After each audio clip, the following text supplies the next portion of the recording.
Okay, so now it seems to work.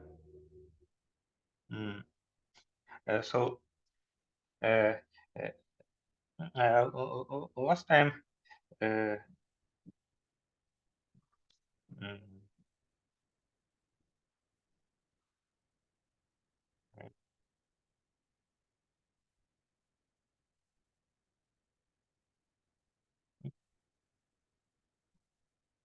So last time there was a question like how to relate all these stories about homomorphic and meromorphic functions to original story of mm, uh, the Fourier expansion and this computation in terms of modes. I want to show a different approach to the problems which we already know how to solve using, for example, conformal maps. So, uh, so let's again uh, about green functions,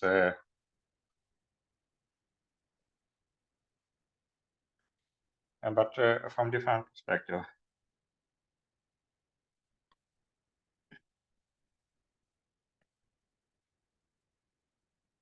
And let's start from this problem. Maybe uh, uh, we can do literally the same. Like let us study such a domain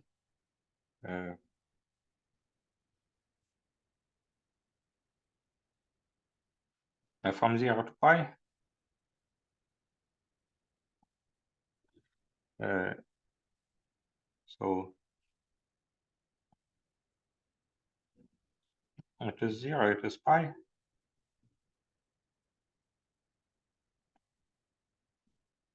and say that this is y axis and this is x axis. Mm. And we want to put here some point at position. Well, for simplicity, we can choose a point at x equals to 0. For example, somewhere here.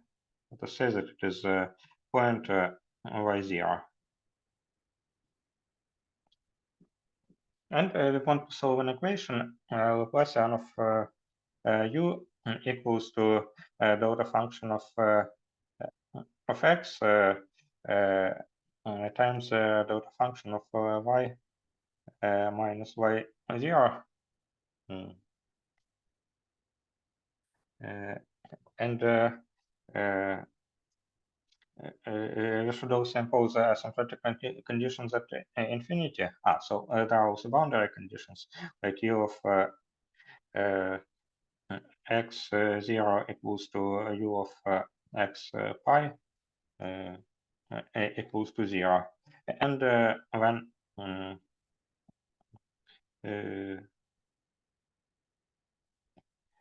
when absolute value of x goes to infinity, this u should also go to 0, because otherwise we can find exponential growing solutions, and we don't want this. So it is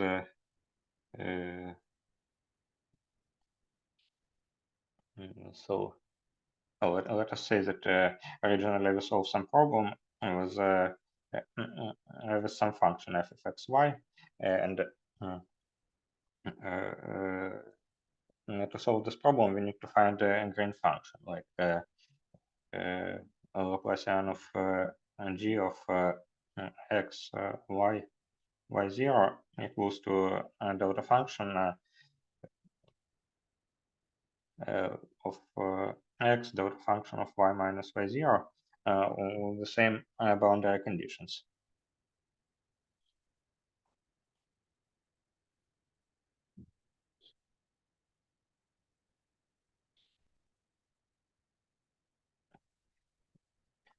So If you want to solve this problem on this strip, we can perform a Fourier transformation in the y direction. Mm,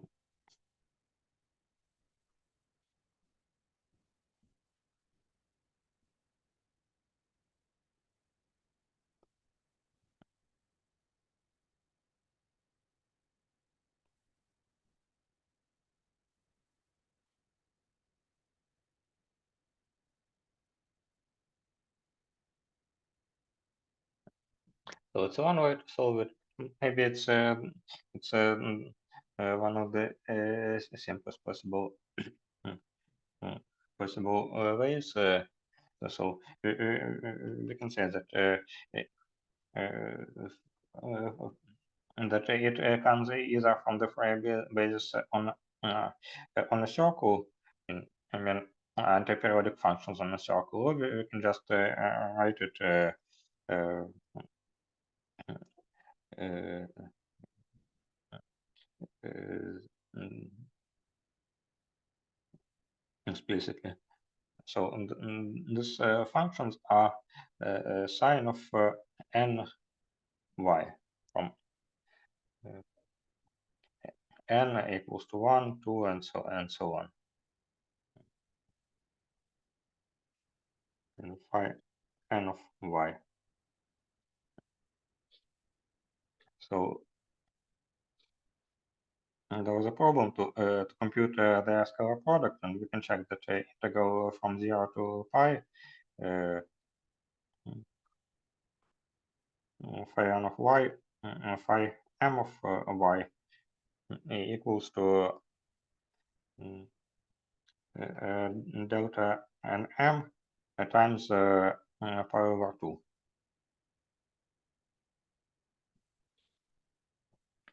So is it clear? Like so?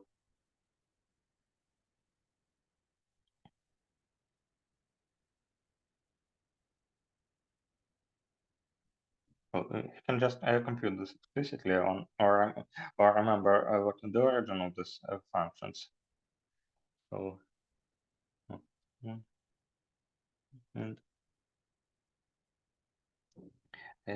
and uh, so using this Fourier basis, we can say that this grand function we would denote it as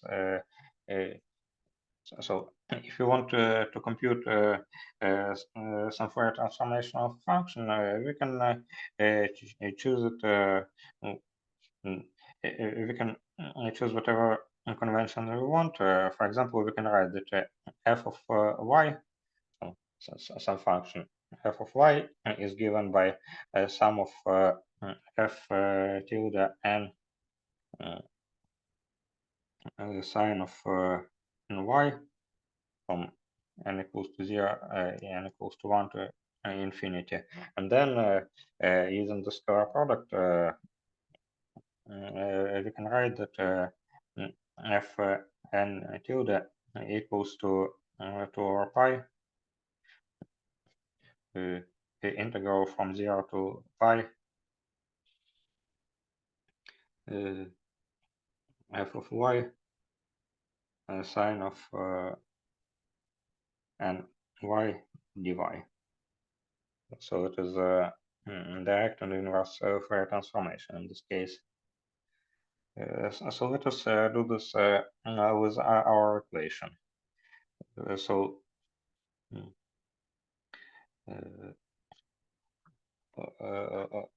Laplacian of so what to say that G is sum of Gn tilde sine of ny.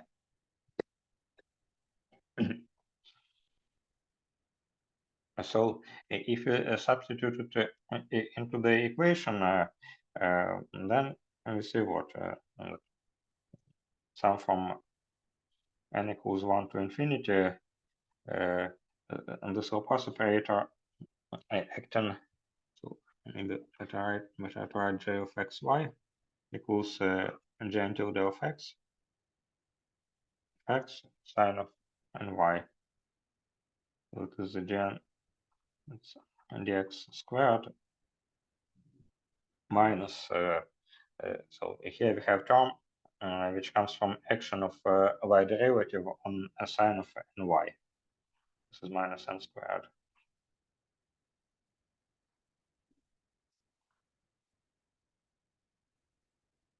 And this equals to delta of x delta of y minus y0. So now let us multiply this by sine of ny of some my and integrate. So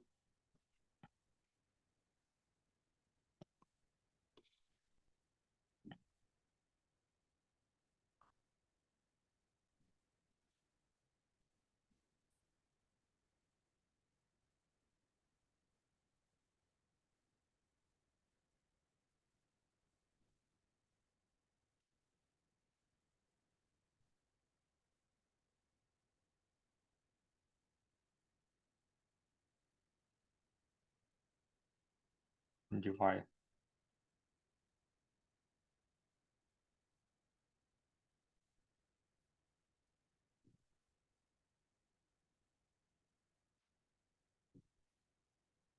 So who can tell what is the answer for the left-hand side? So what will we get after the computation of this integral?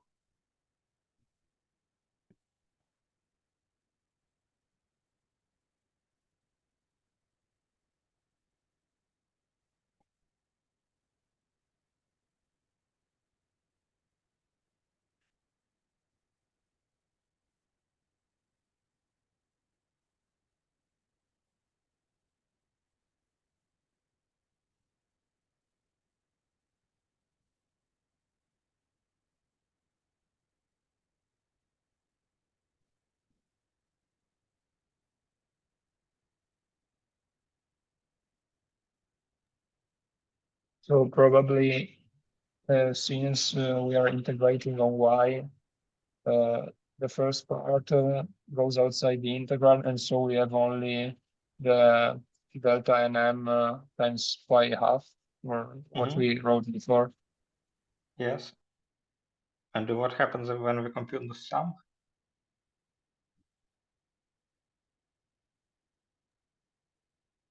Sum in n.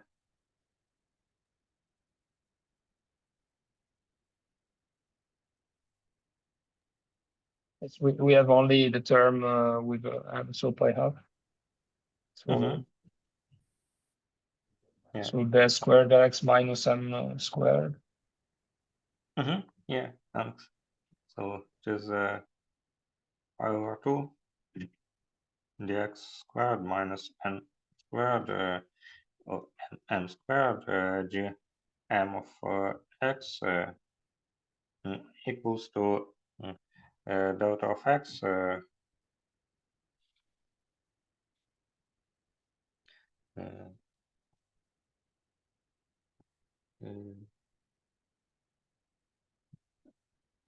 sine of m y0. And if you now want to solve this equation, so now again we see that a solution of this equation for x, so we can use again function, or we can just solve it from scratch. So when x is different from 0, then g g m tilde of x is some coefficient e to plus mx plus some coefficient e to minus mx, but because of the boundary conditions that this should go to 0 when absolute value of x goes to 0. We can say that only one exponential survives on each side, so it is some constant uh, m c m times e to minus m absolute value of x. And now let us compute this constant. So we can integrate our equation from minus epsilon to epsilon pi over 2 dx squared minus m squared gm tilde of x. It equals to pi over 2 gm prime of epsilon minus g m prime of minus epsilon plus no sum O of epsilon, and it should equal to sine of m y0. And so and who can tell what is the value of this difference of derivatives for such function, like cm times e to minus m absolute value of x? What is it in the left hand side?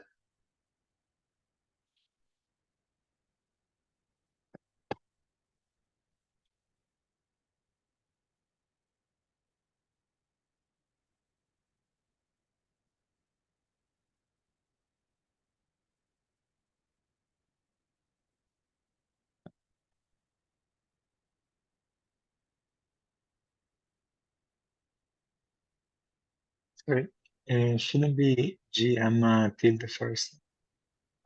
Yes, thank you. Mhm. What do we get in the left hand side?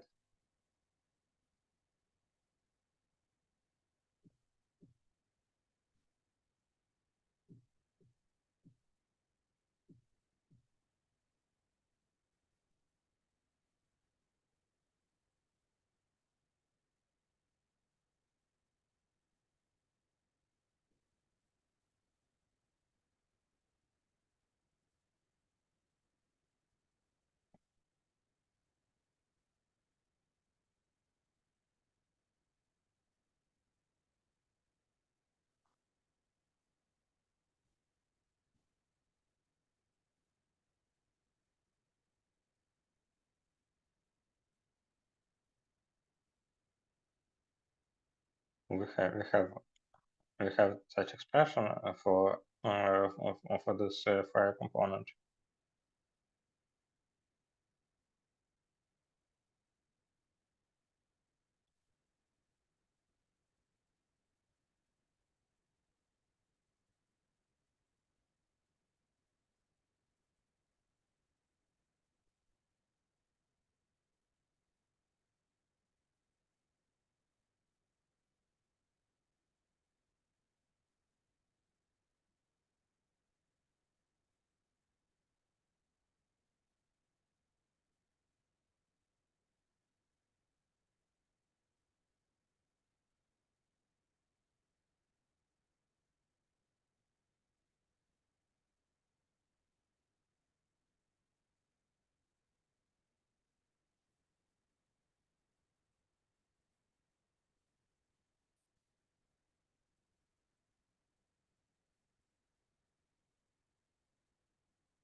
Maybe 0.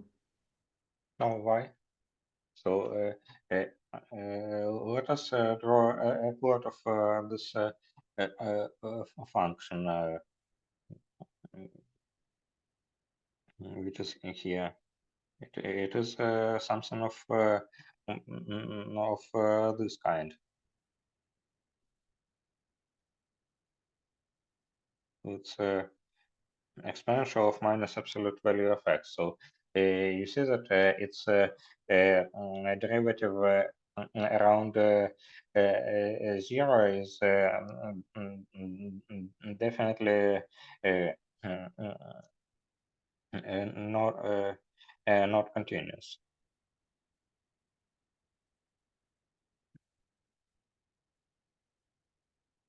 So there should be some difference. Like, what is the derivative of e to mx and e to minus mx at 0?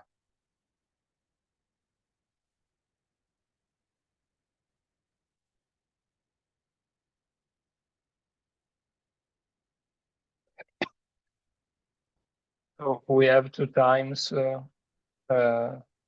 minus m e at minus m absolute value of x. Yeah, but we can. Valued in epsilon, sorry. So yes, it is minus m. So it is pi over 2 minus minus 2m. And everything else is of order epsilon. So it is cm plus something of order epsilon, which you don't care about, right?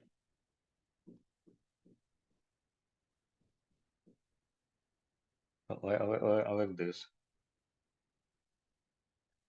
So we see that it means that g. So therefore g m tilde of x equals to minus 1 over pi m sine of my0. And if you now write the full answer, so our gain function x, y, and y0 equals to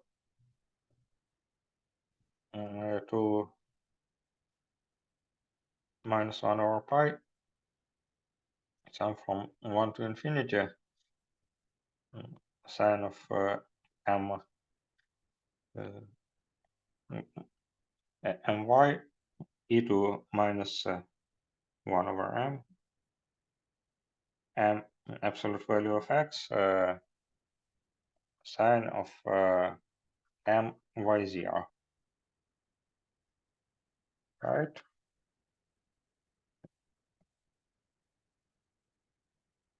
And So there is an a to the minus m modulo of x on the right hand side of the gm tilde of x.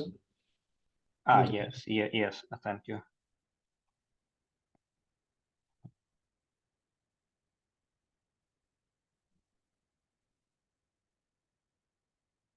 Yes, like this. Thanks. So now we can try to compute this sum. So it equals to let us continue this.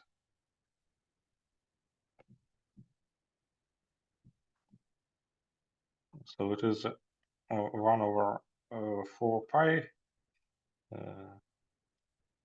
sum from 1 to infinity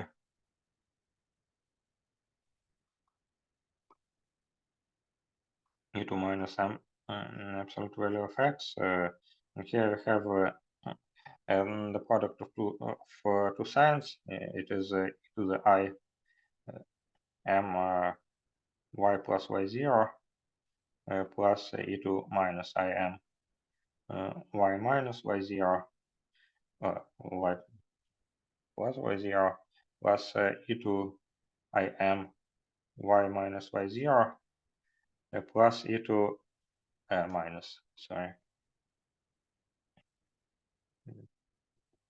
I m y0 minus y.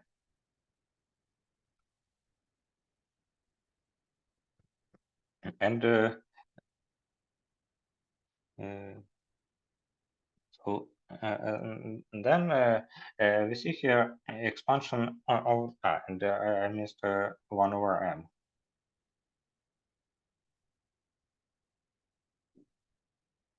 So do you recognize anything in this formula? Uh, what is the sum of such series if you take product of two terms? If you take these terms and compute the sum, what will we get?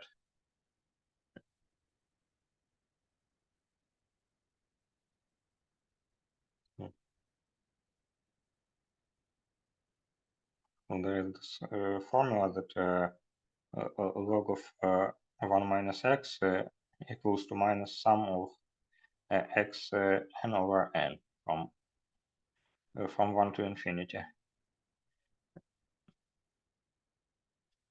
So if you use this formula, then we get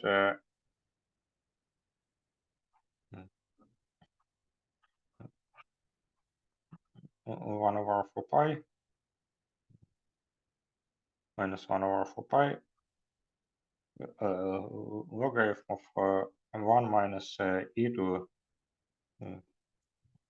minus m absolute value of x, oh sorry, minus absolute value of x plus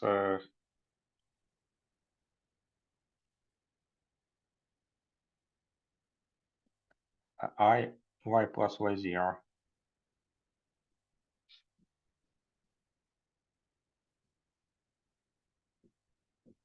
Well, this logarithm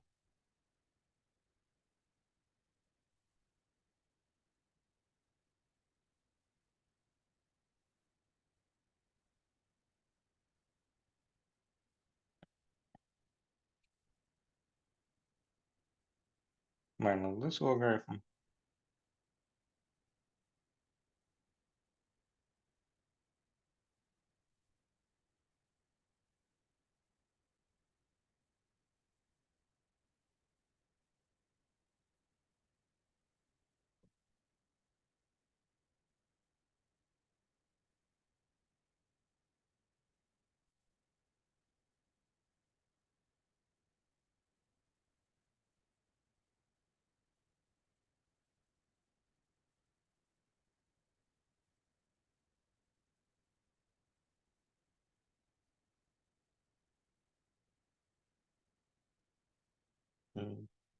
so we can also transform it somehow.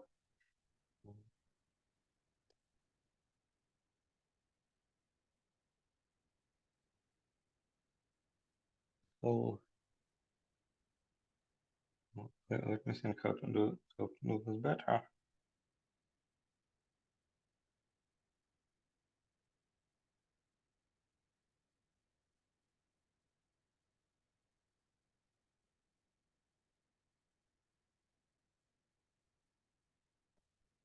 So we can do it like this.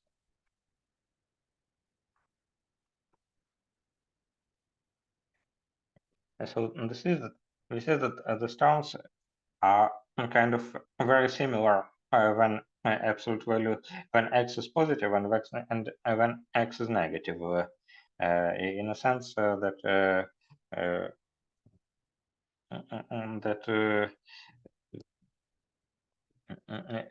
we will have minus x plus I this bracket, and when x is negative, we will have x minus I on this bracket. So this terms almost exchange. So we can try to write it. We can try to write it like this. So.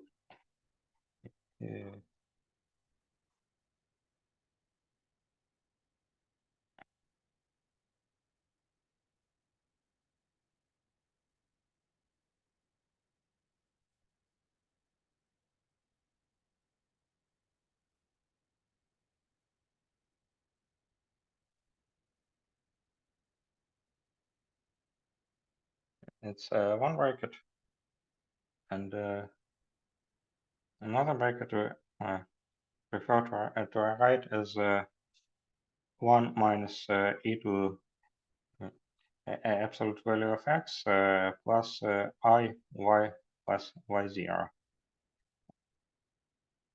And price for this is that we should put this extra factor here, minus absolute value of x minus I y plus y0. And concerning the denominator, we can write it as e to minus absolute value of x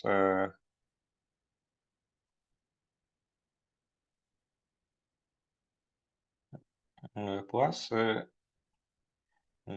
I y minus y0 times 1 minus e to plus absolute value of x plus I y minus y0. And here the same on the same prefactor, similar prefactor, minus absolute value of x minus I y minus y0.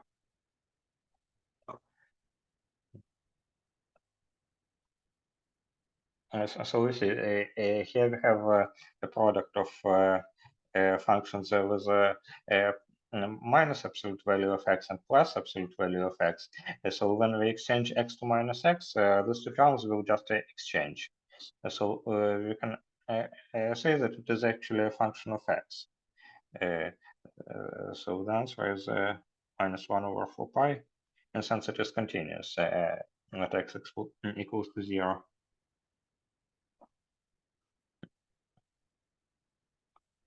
1 minus e to minus x plus I y plus y0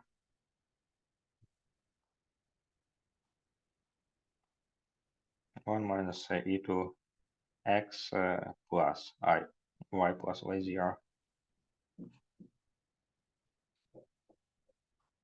1 minus e minus x plus I y minus y0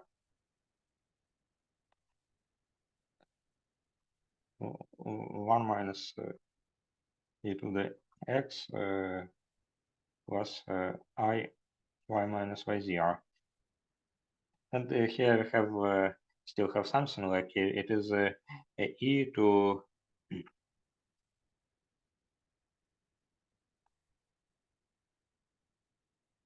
minus to I y0.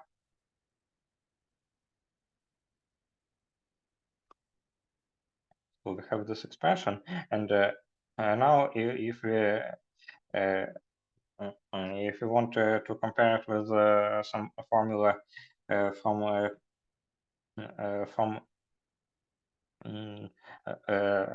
conformal maps, we should use complex coordinates. Namely, let us say that x plus iy is z, then x minus iy is z naught, and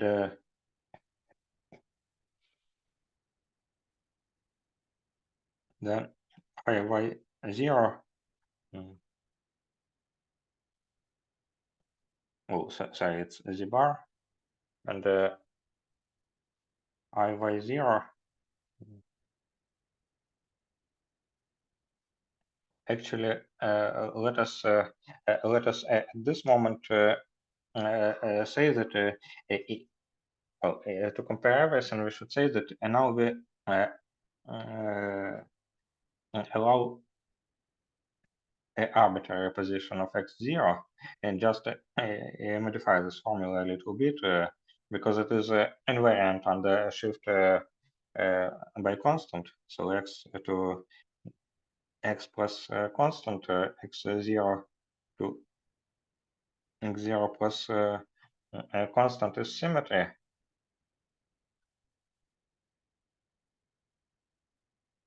because this domain is shift invariant. We can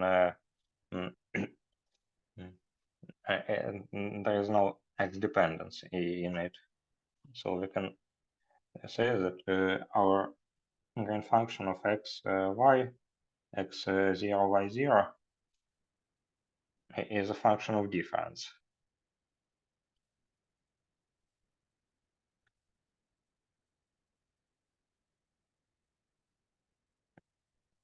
So this green function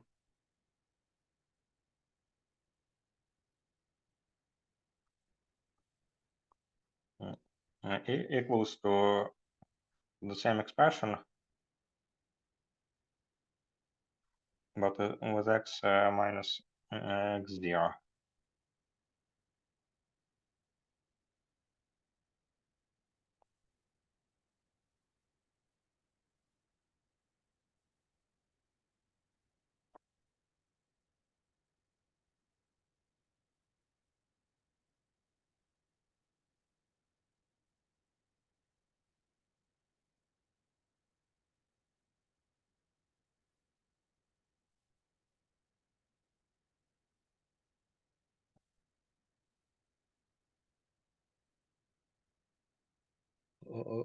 Like this. So if you now introduce complex variables, z equals x plus iy, z bar is x minus iy, z 0 is x0 plus I, y0, z0 bar is x0 minus I, y0. And then the green function can be written as minus 1 over 4 pi logarithm of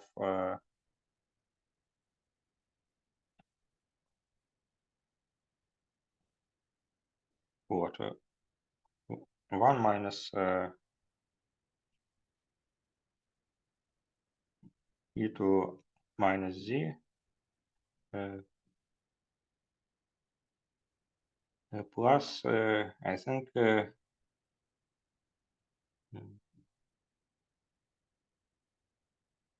no, in this case it is minus z bar plus z0.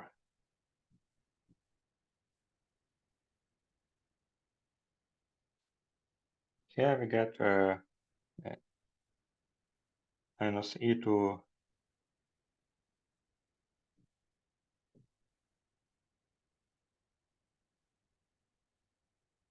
to z minus z0 bar. In the denominator we have e2 minus 1 minus e2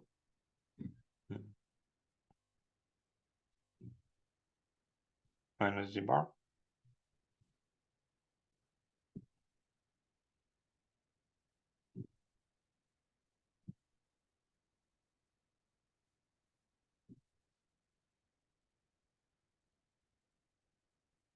plus the 0 bar, I think.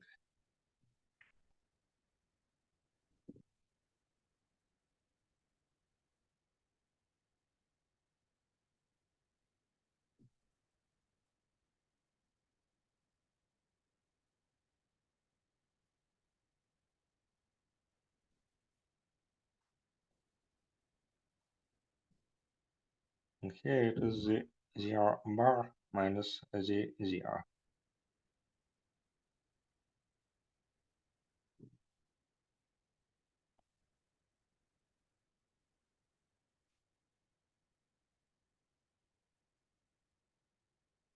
So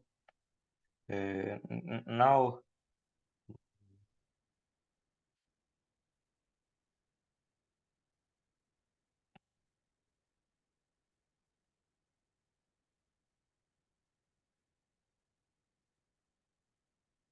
let us think. Is what we should get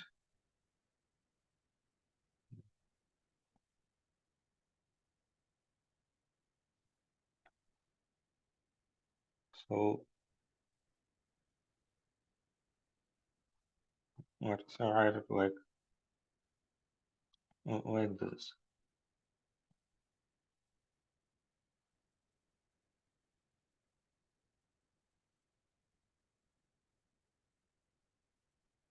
To the 0 bar minus e to the 0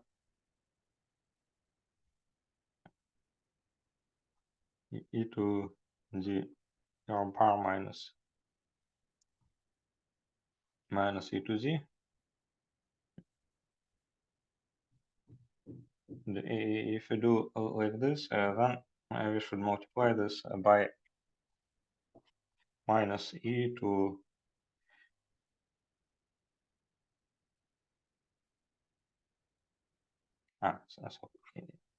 just by e to minus z bar e to minus z 0 bar. In the denominator we have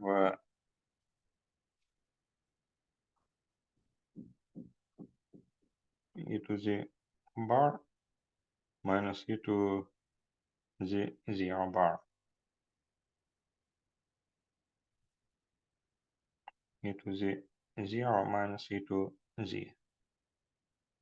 Here it is e to minus z bar, e to minus z 0, e to the 0 bar minus z 0. So we see that all these terms cancel.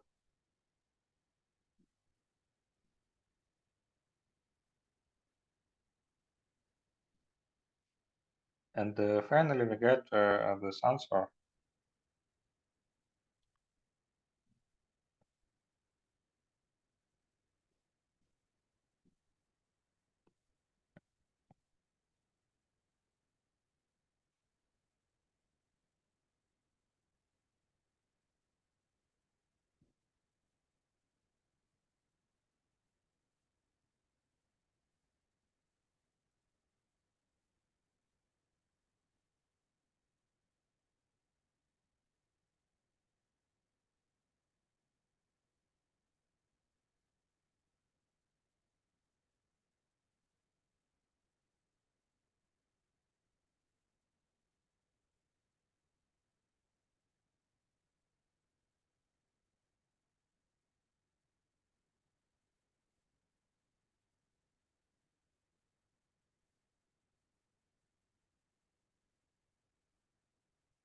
So it is 1 over pi logarithm of the absolute value of e to z minus e to z 0 divided by e to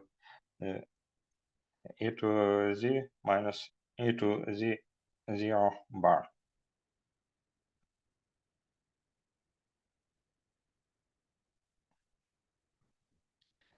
So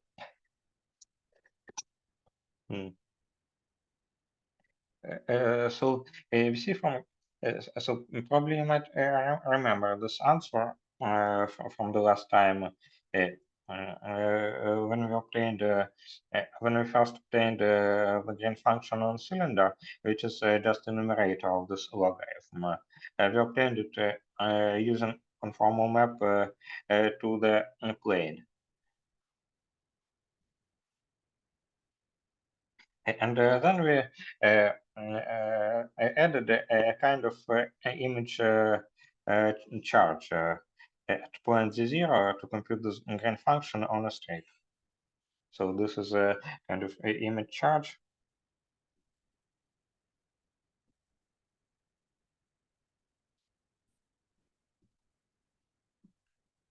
And this one,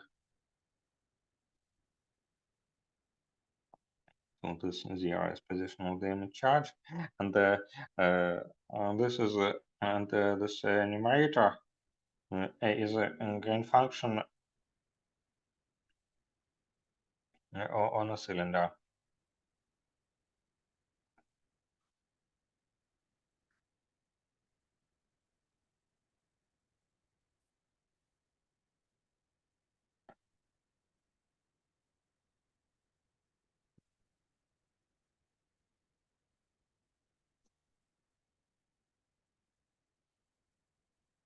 So the picture was the following: that we have somewhere z0 and we had somewhere z0 bar, and one was with plus, another was minus. So we could say that so this grand function on a strip was a grand function on a cylinder of z0 minus grand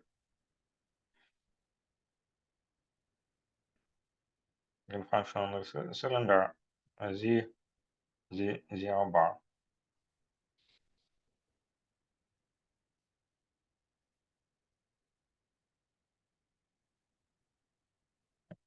And the meaning of this exponent shows with the absolute value of m is that when we look at this logarithm, like at this one, we see that it has different expansions when absolute value of z when a real part of z is bigger than one or less than one. So we can write like a logarithm of 1 minus x 1 minus x equals to sum of minus sum of x n over n when absolute value of x is greater than 1, and logarithm of 1 minus x is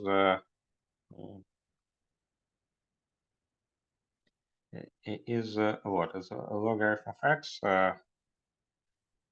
logarithm of minus x plus logarithm of 1 minus x inverse.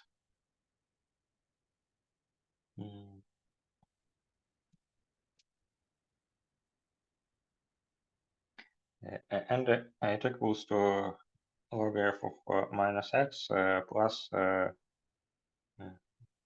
minus sum of x minus n over n when absolute value of x is sorry, here less than 1, here greater than 1.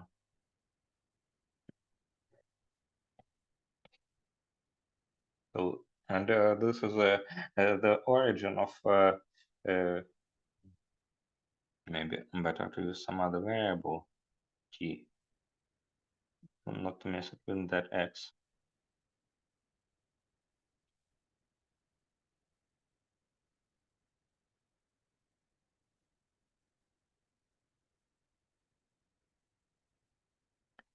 So this t is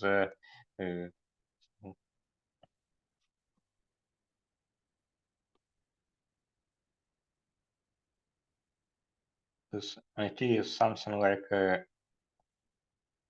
e to the e to z, and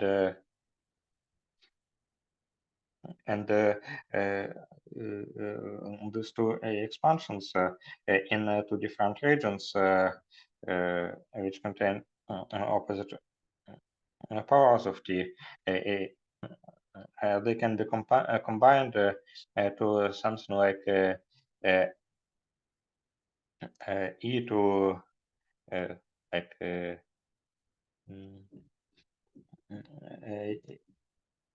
t to the absolute value of n. Or not like this. It can be combined to e to minus n absolute value of x.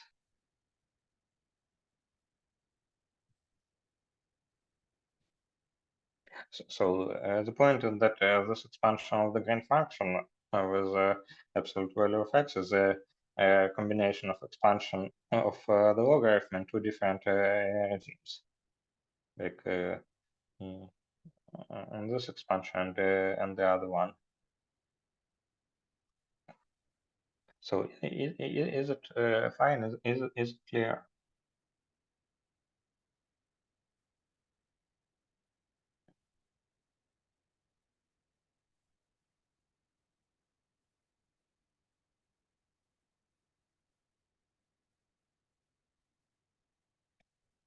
And if you wish, we can do. Oh, maybe you can do at home the same problem, but not on the infinite strip, but on a on a on the annulus or on the torus. So it is also possible to find such expansion of the gain function. So I will probably add such a problem.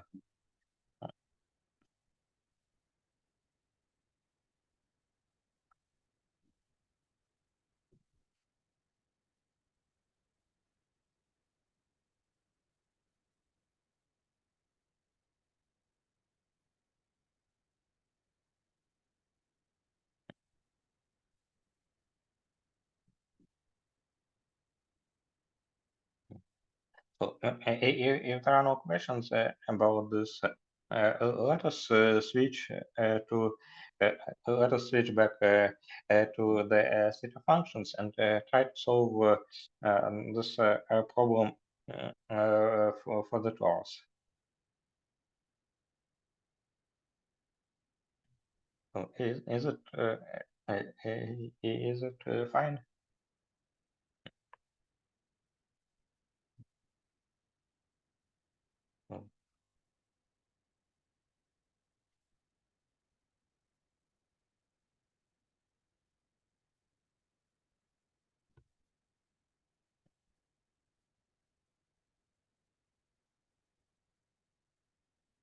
So, so there is theta 1 of z tau.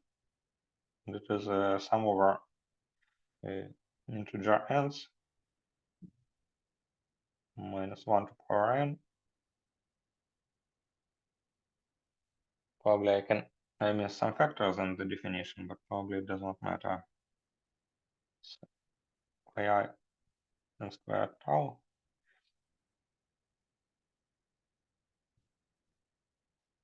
plus 2 pi I z.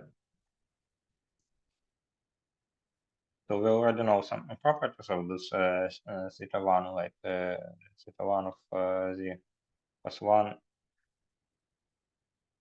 it's antiperiodic.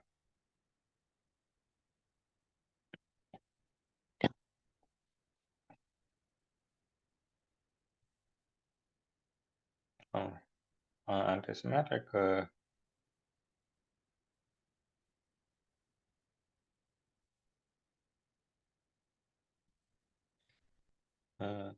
And now let us. So sorry, I missed an important shift. It is n plus 1/2.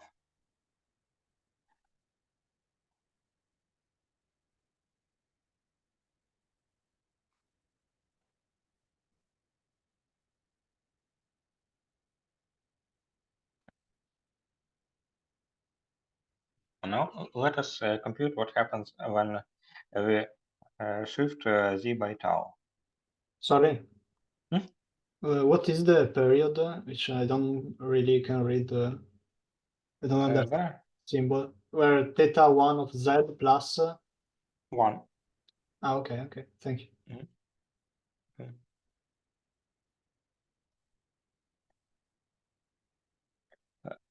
Let's compute this.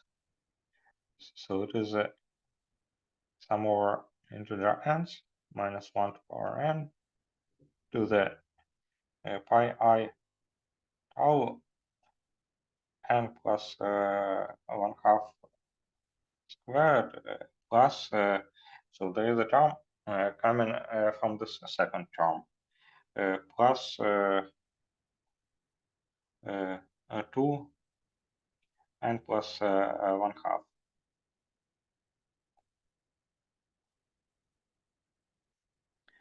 Plus 2 pi I 2 pi I n plus 1/2 z.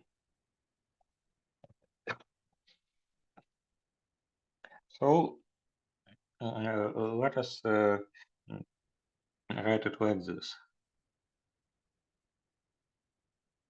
minus 1 to power n e to the pi I tau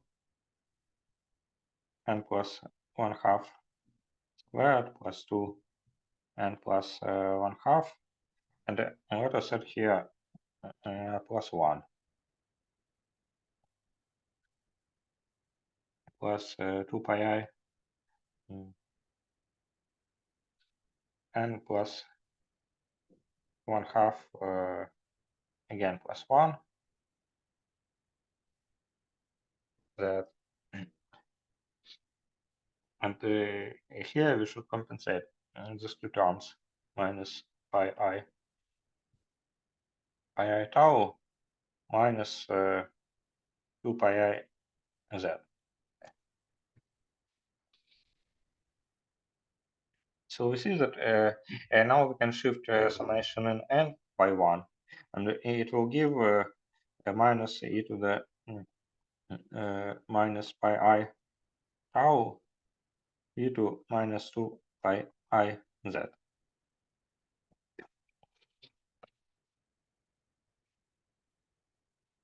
Theta 1 of z tau.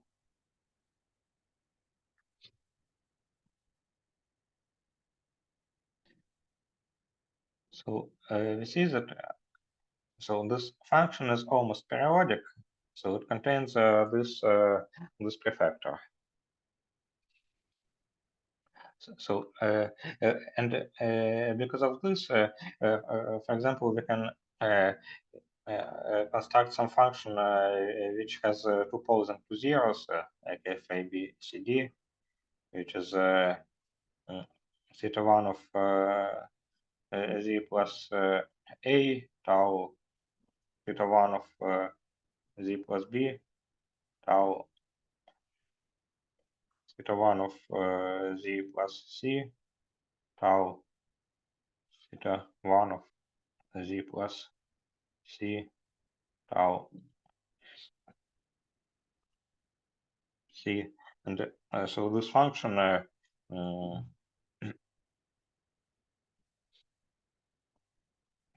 z plus 1 will be the same, and f, a, b, c, d of z plus tau will be e to the minus 2 pi I a plus b minus c minus d f a, b, c, d, z. So if a plus b equals c plus d, f a, b, c, d is doubly periodic.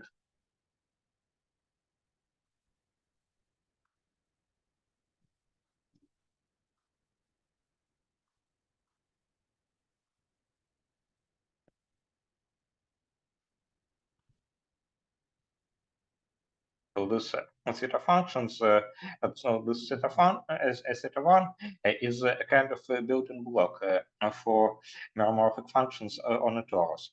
So if you know that a meromorphic function on the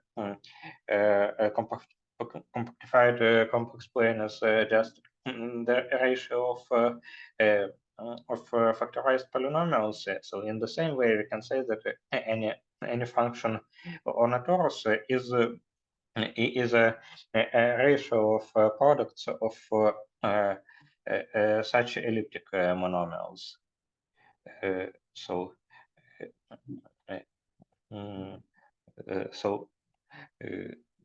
it is so for CP1 we have a product of Z minus AI over Z minus BI.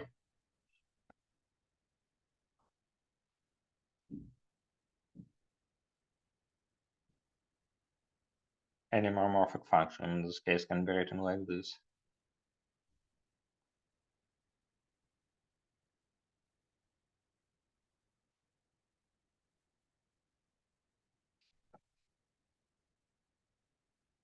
And for how to denote it, maybe C over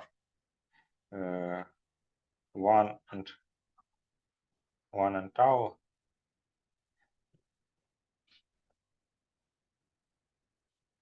Any meromorphic function can be written by can be written as a product of theta 1 of Z minus AI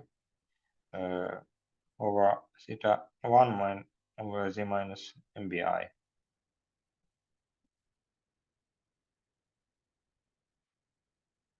With this condition that sum of AIs should be sum of BIs. Otherwise, there are no periodic functions with such poles and zeros.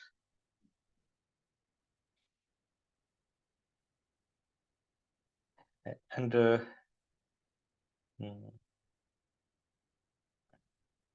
but actually, before saying this, we should say the following thing that well, it is a simple statement which should be checked nevertheless.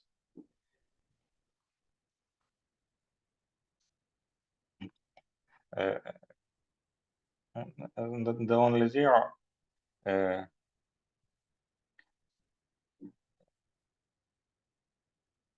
of theta 1 of Z in the fundamental domain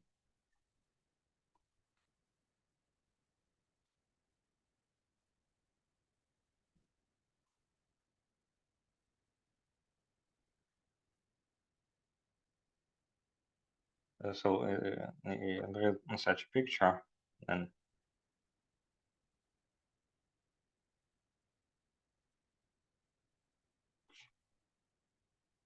in the fundamental domain there is 0.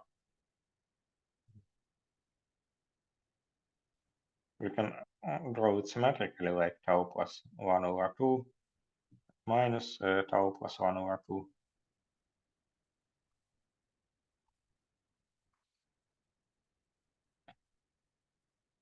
Uh, 1 minus tau over 2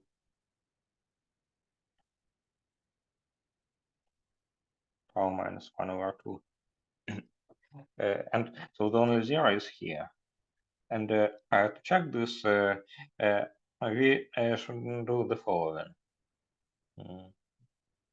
So let us denote the boundary of this fundamental domain as contour C and compute the following integral.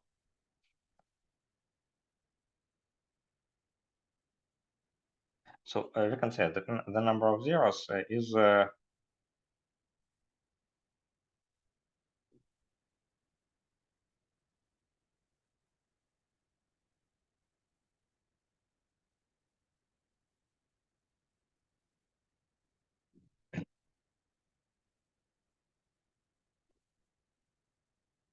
so it is an integral over the boundary of this fundamental domain 1 over 2 pi I d log theta 1, because this function does not have poles, since this sum is convergent for any z, so it is finite. It cannot have poles, but it can have zeros. And if we meet a zero of a function, then d log z equals dz over dz over z, and integral around this zero equals to 2 pi. If we divide it by 2 pi I, we get precisely what we want.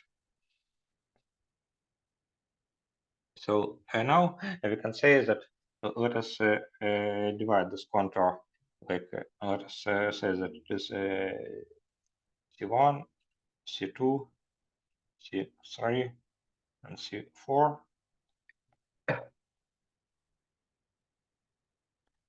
So we have an integral over C2 plus integral over C4, 1 over 2 pi I, and the log of theta 1. And this is 0. Because this function is anti-periodic under such shift. So the log of theta 1 is the same on C2 and on C4, but we integrate in the opposite directions. So C2 goes in this direction, C4 goes in this direction. So this integral cancel each other. And we have another pair of integrals. C1 plus integral over C3, 1 over 2 pi I, the log of theta 1. And we can now use this periodicity, quasi-periodicity property to say that it is integral over C1, 1 over 2 pi I,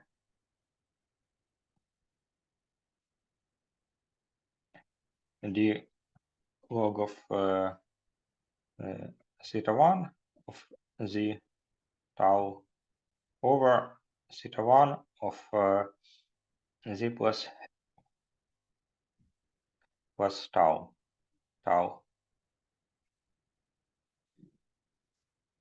And if we look at the transformation property here, we can write that it is a integral from integral over C1, 1 over 2 pi I, d log of e to the 2 pi I z, which equals to 1. So the number of zeros of theta 1 is 1. And we know position of this zero. So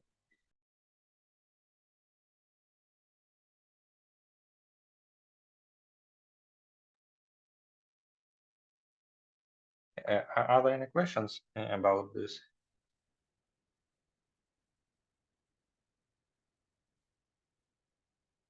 Maybe I missed it, but what is D? What is what? D in the integral.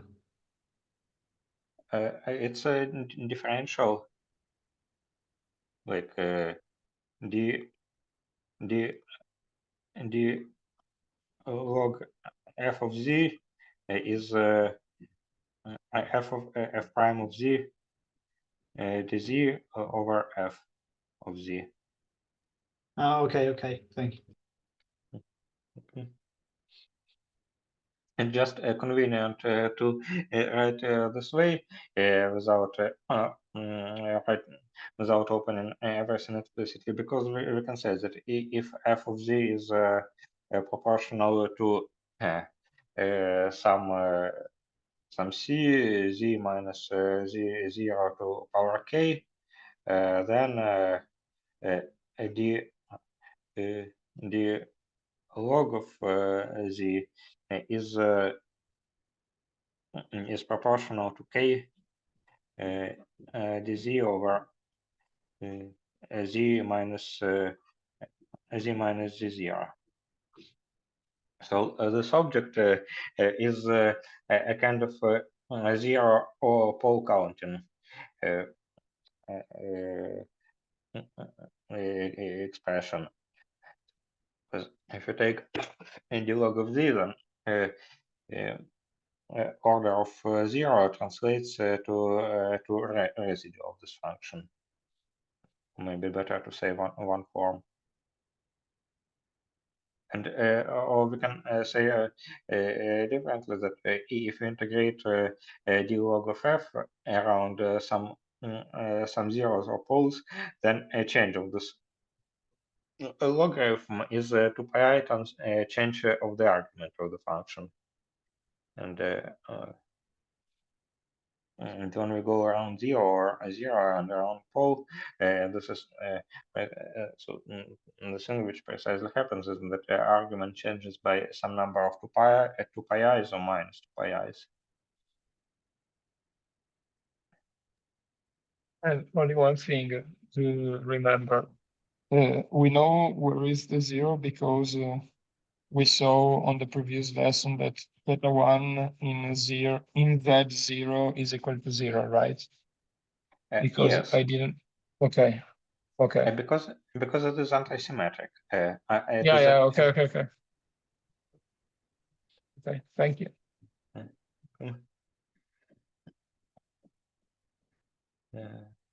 So okay, so we have the solution now. And so what do we want? We originally wanted to solve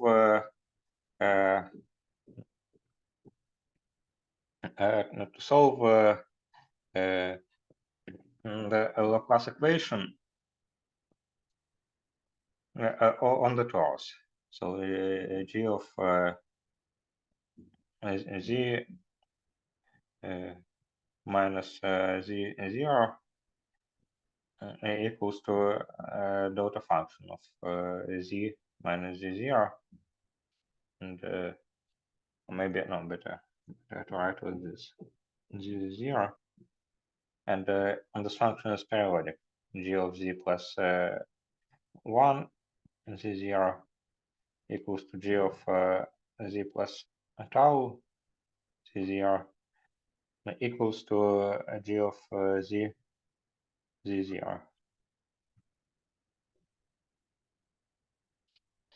So let us try well, plus some constant in principle, because the integral of the torus should be 0. Let us write minus 1 over imaginary part of tau.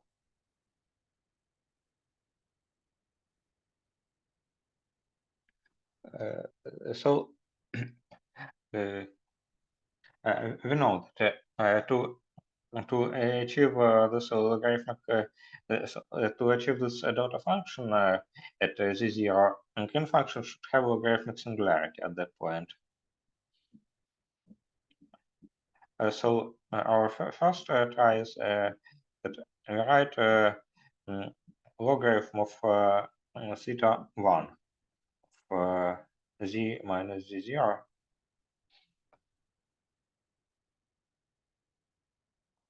tau. But there are two problems with this function.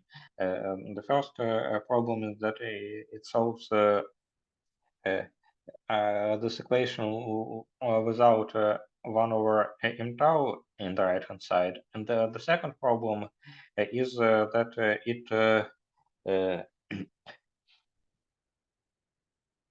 it is not periodic, as we will see.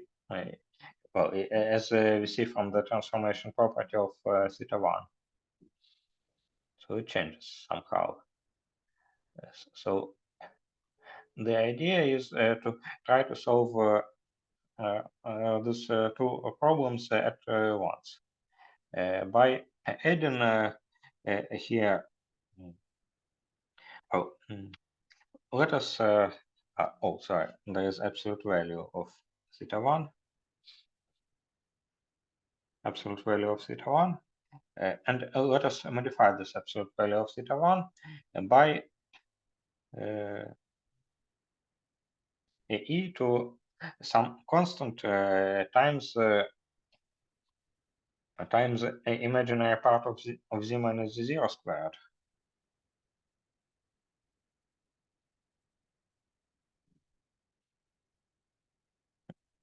And let us find this constant.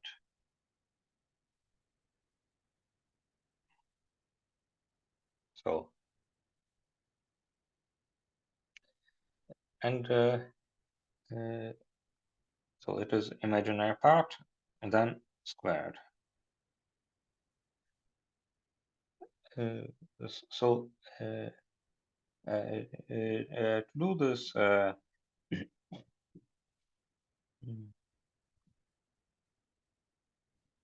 let us see what happens with this expression. So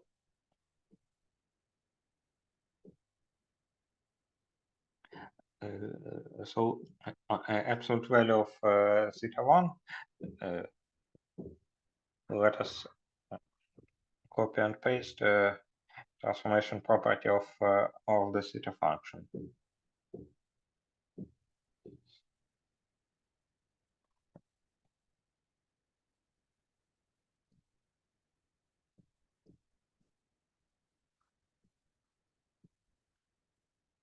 One of z minus z0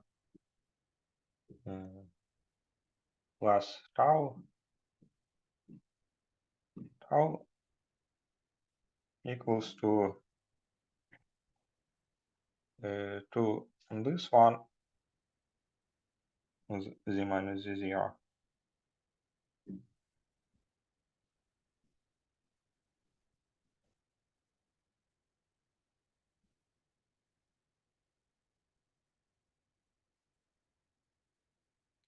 And if I now take absolute value of this, then we see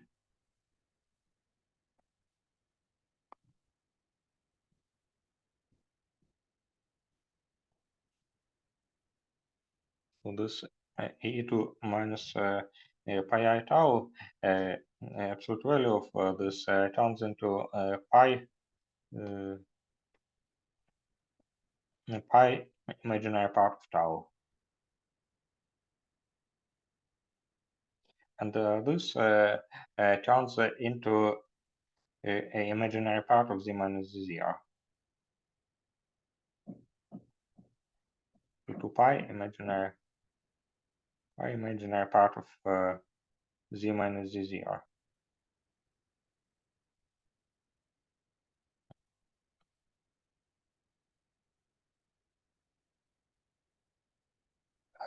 So if you now try to adjust, so let us now try to choose c equals to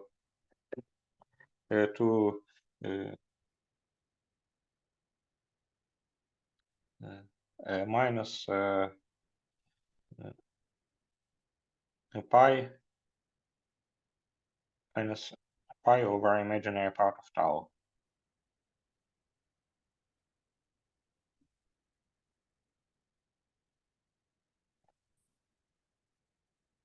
So and then e2 minus pi over imaginary part of tau,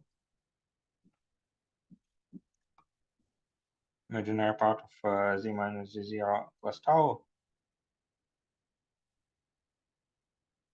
squared equals to e to pi minus pi imaginary part of tau e to the 2 pi minus 2 pi imaginary part of z minus z0.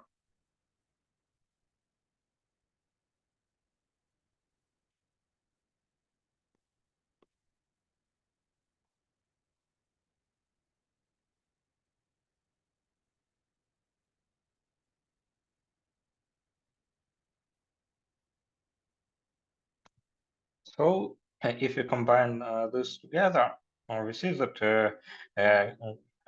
grand function is now periodic. So we see that the transformation property is the same but with opposite sign. So we can conclude that g of z0 is 1 over 2 pi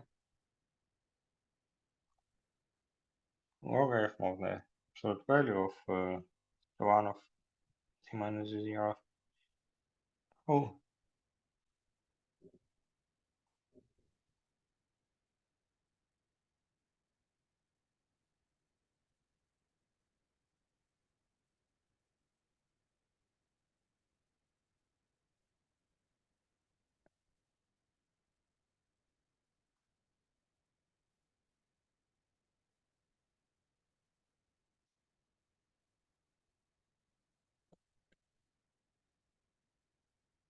And if you substitute this into the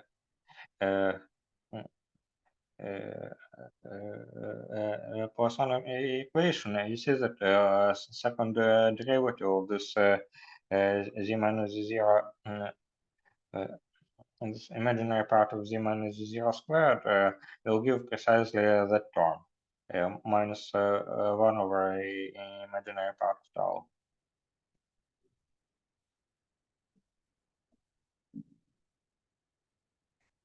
Because because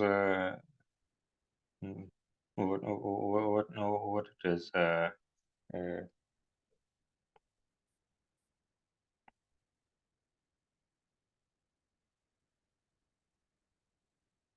like imaginary minus pi imaginary part of z squared over imaginary part of tau equals to minus pi over 4 imaginary part of tau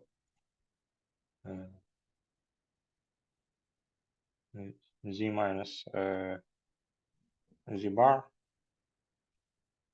Well, maybe I set it here.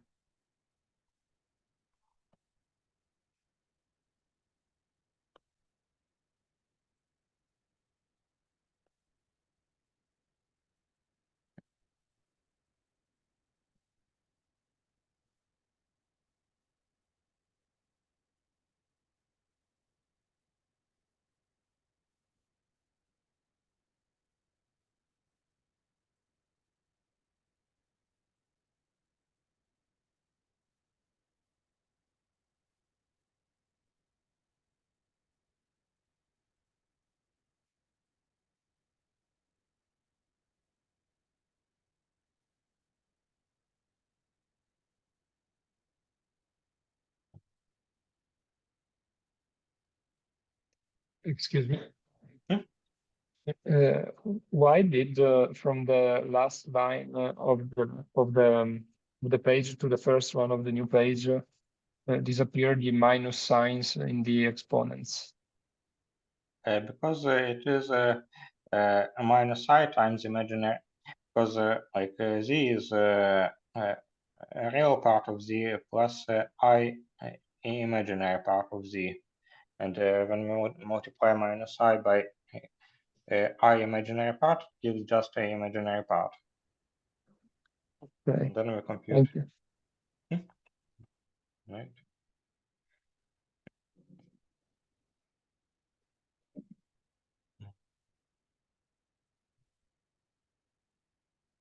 So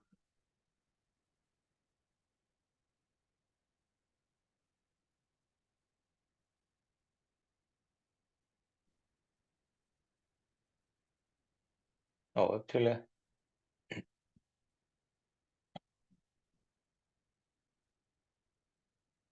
it seems that there is some wrong sign here because no, this is a bar with plus and this goes with minuses.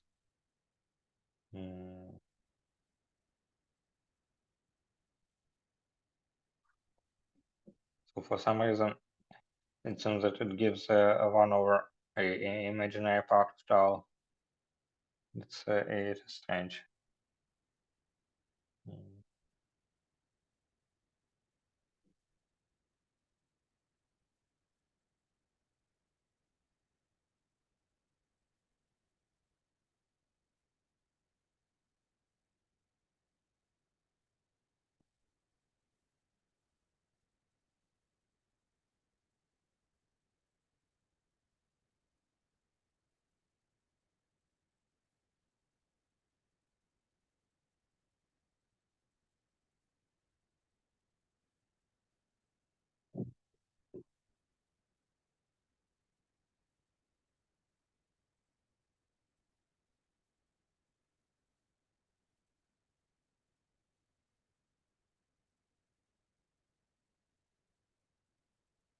No,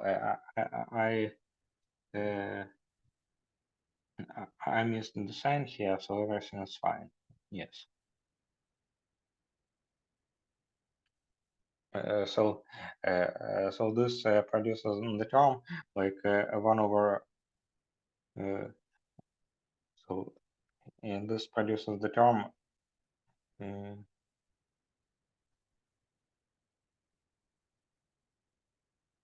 minus ZZ bar over 4 imaginary part of tau plus 1/2 of z squared plus 1/2 of the bar squared. And we see that Laplace operator, which is 4 dd bar, acting on this function gives precisely -1 over m tau.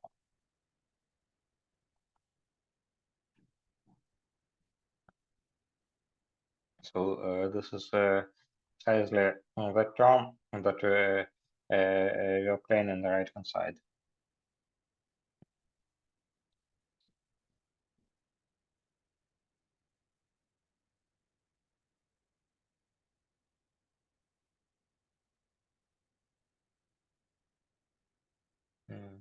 So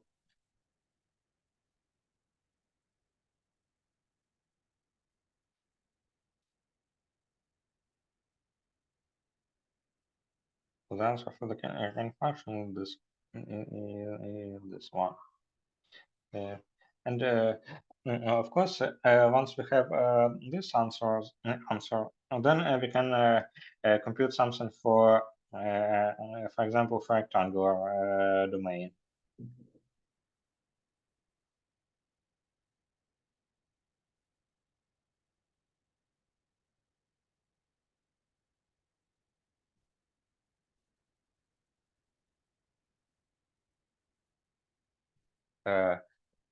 Like what are the possible options? We can compute something, for example, for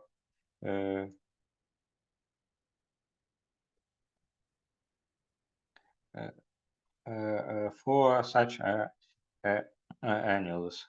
Like here we have zero boundary conditions, and in this direction, no, I can draw it better.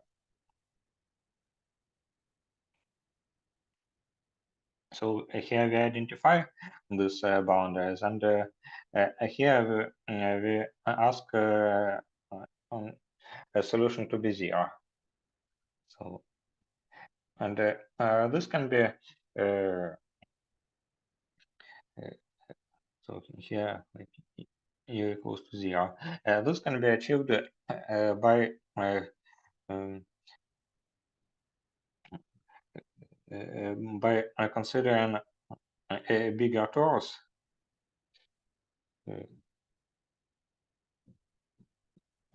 with extra symmetry. So we can kind of add um,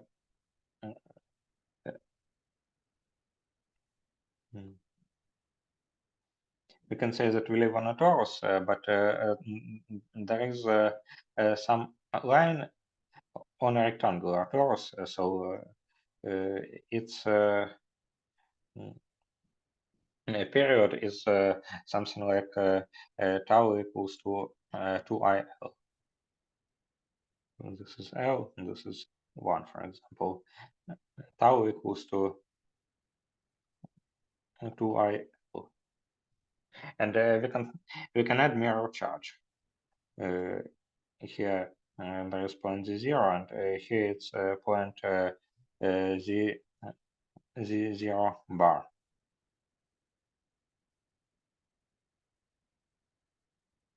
And it will give a Lagrange function on the animals.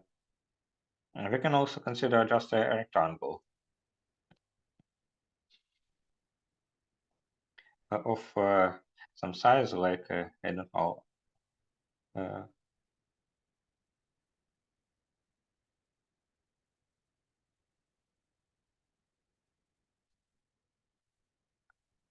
yes, somewhere it's the 0.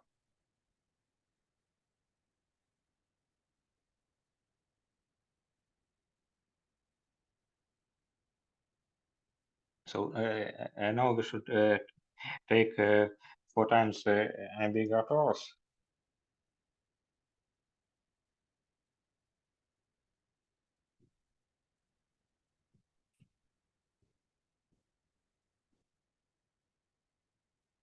And says that there are two lines for reflections. So this point should be the 0 with plus sign, and then there should be minus the 0, also with plus sign, and so this one is the 0 bar,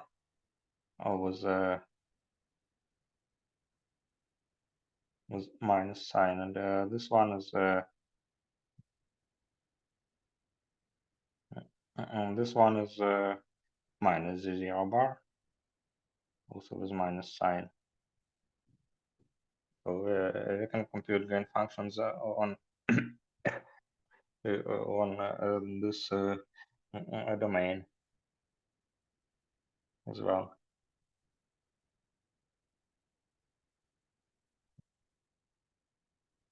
So are there any questions about this?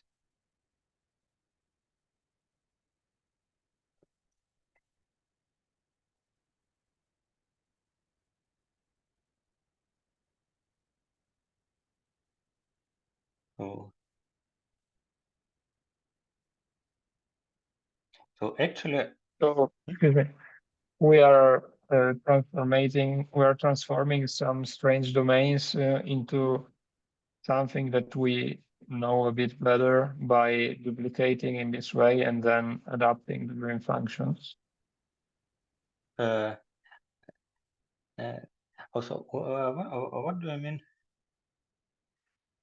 I mean, we are starting from stranger domains than usual, and we are trying to adapt them to the conditions in which we studied the previous green function, just to stick to what we are doing. I'm not sure if I got it right. There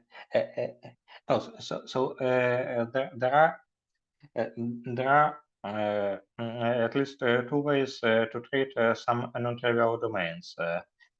One way is to consider conformal maps of these domains to some domains that we already know.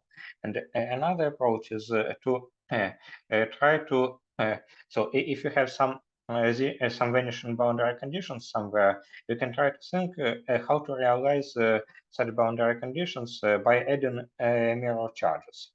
Namely, if we add such mirror charge here, we guarantee that a green function of so if you consider something like this, then we know that in this case a green function of a conjugate variable of the bar, the 0, will be minus green function of the 0.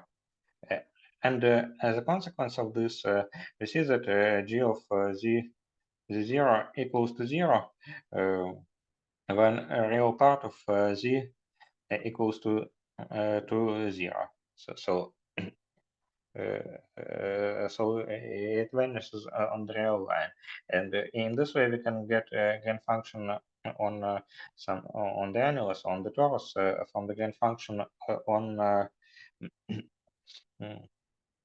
from the gain function on the annulus or on the rectangle from the gain function on the torus. We could obtain gain function on a strip from the gain function on a cylinder.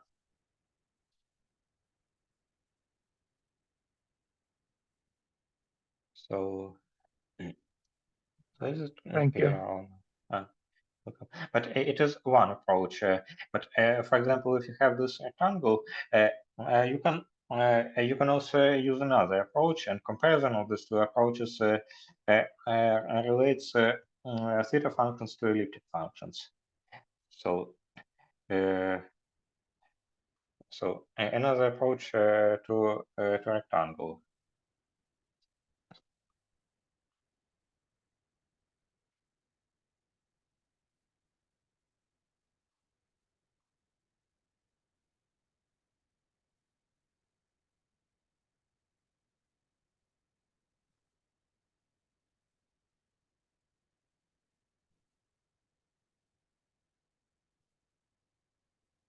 It's called Christoffel-Schwarz map.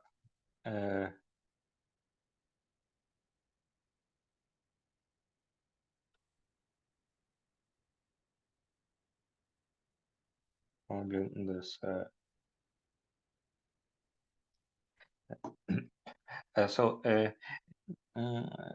the problem which people solve in this case is how to map the upper half plane to some rectangle. Not to rectangle, but to some polygon.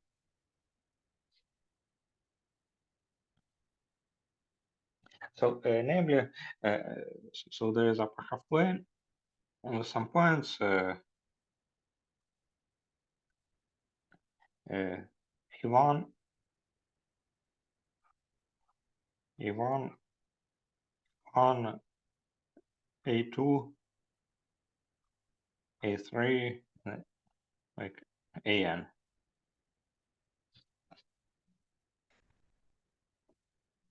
And and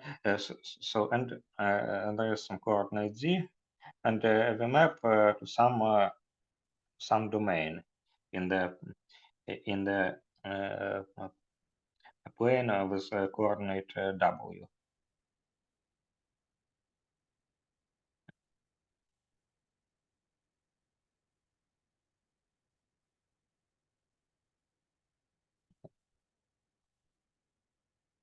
So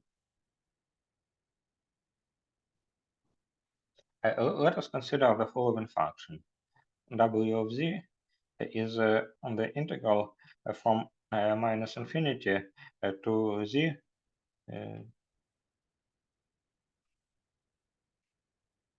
dz over over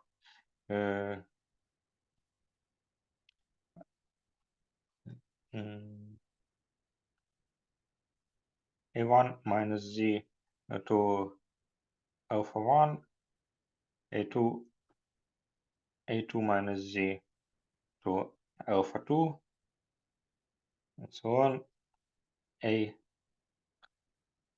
n minus Z to alpha n. So let us imagine that we compute the following integral.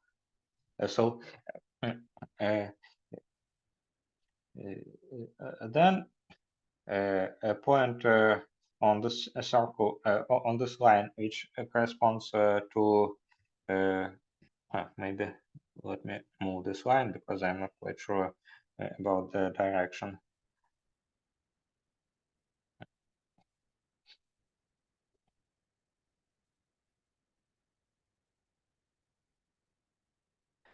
So when z goes when z is equal to minus infinity, then w equals to 0. So we start from this point.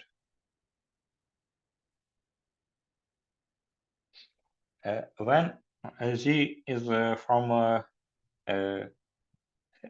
minus infinity to a1, w is some real number. W is greater than 0. So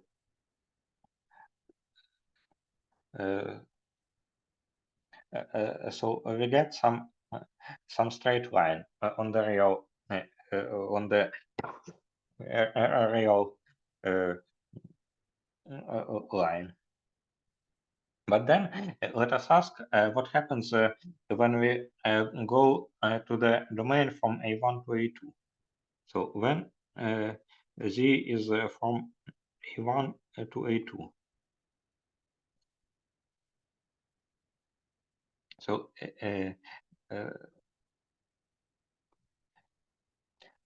in principle, let us say that Z is around A1. In this case, W is a further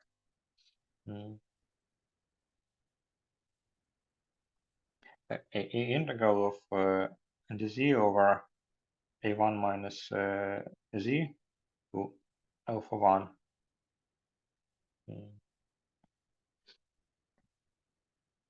Maybe it's better if I write here alpha 1 plus 1 everywhere.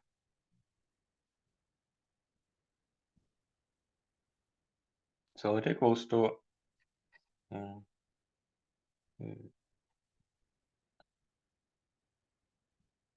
Z over maybe better to write minus alpha 1 here. No. Z over maybe actually so it equals to 1 over A1 minus Z to alpha 1.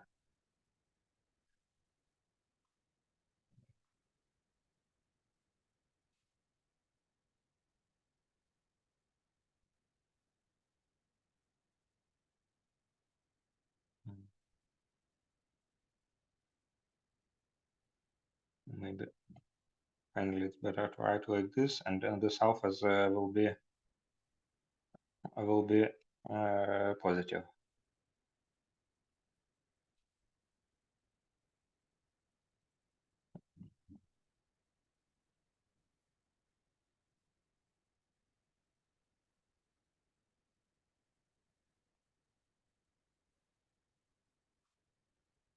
So it is A1 minus Z to alpha 1 like this.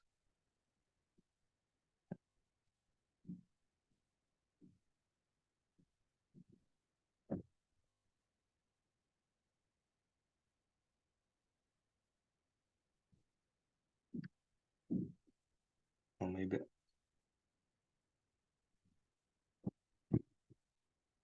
let us write this more explicit. So W of Z is W of A1 plus integral from A1 to Z of this expression, and it is W of A1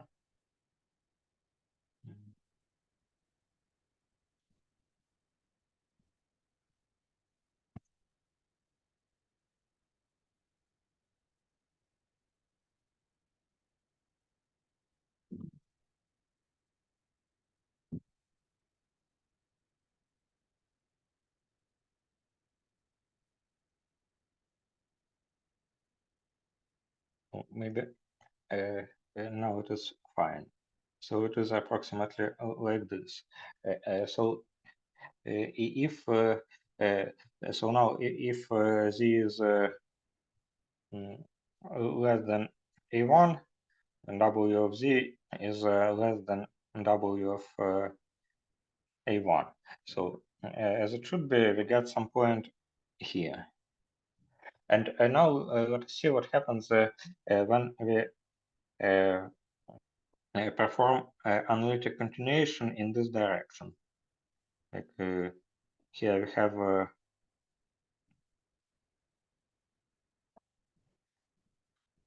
have a z-plane, and we perform analytic continuation in this direction. So A1 minus Z we can write that after this analytic continuation, W of Z is approximately W of A1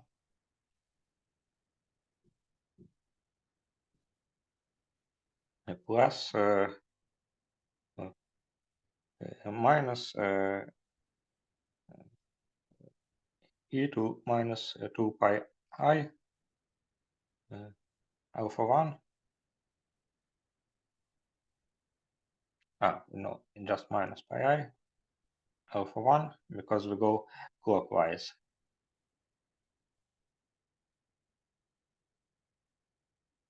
A1 minus Z, Z minus A1.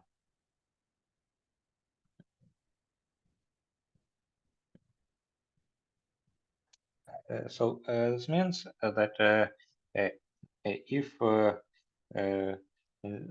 so we can write it equivalently that it is W of A1 minus e to pi I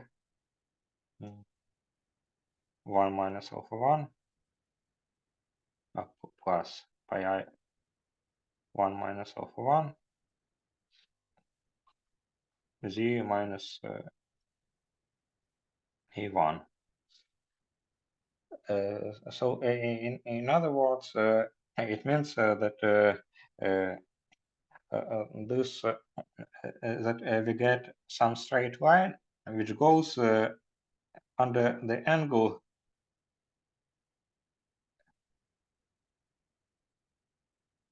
pi 1 minus alpha 1. So this angle is then alpha 1, pi alpha 1. And you see that if we continue computation of this map, we will get another straight line which corresponds to the next domain, and this angle will be pi alpha 2, and so on. So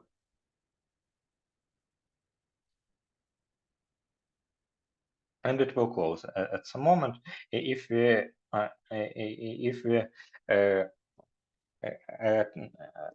consider appropriate sum of alpha 1s.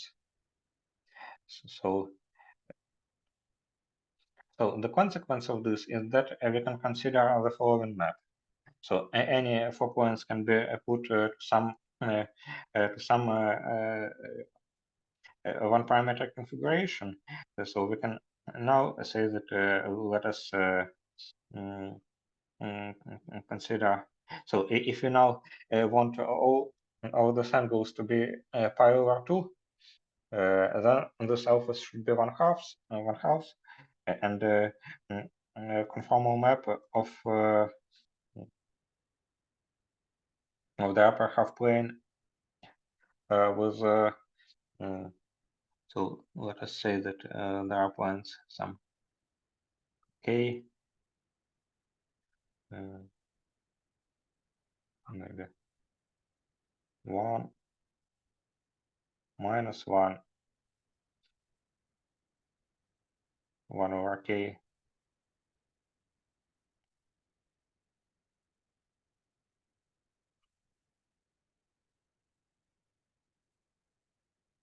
minus 1 over k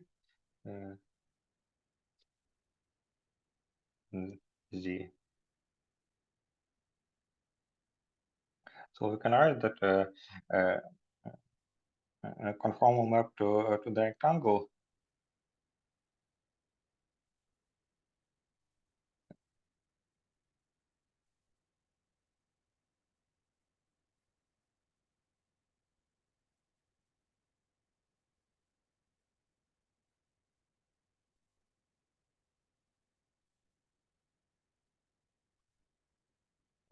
is double. Conformal map to the rectangle is given by w of z equal to integral from minus infinity to z. Maybe minus infinity is not the best point, I don't know. not so important. dz over square root of 1 minus z squared, 1 minus k squared and z squared. And this is nothing but elliptic integral.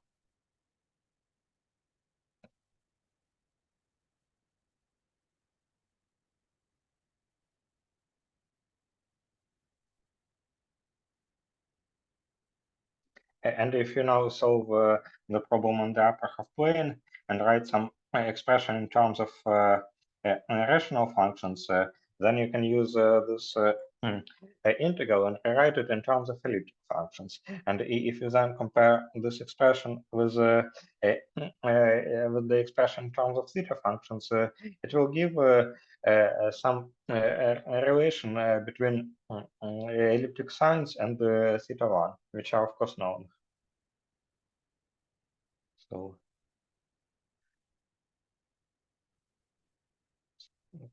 there is such a story which looks nice to me. Yeah, so, are there any questions about this?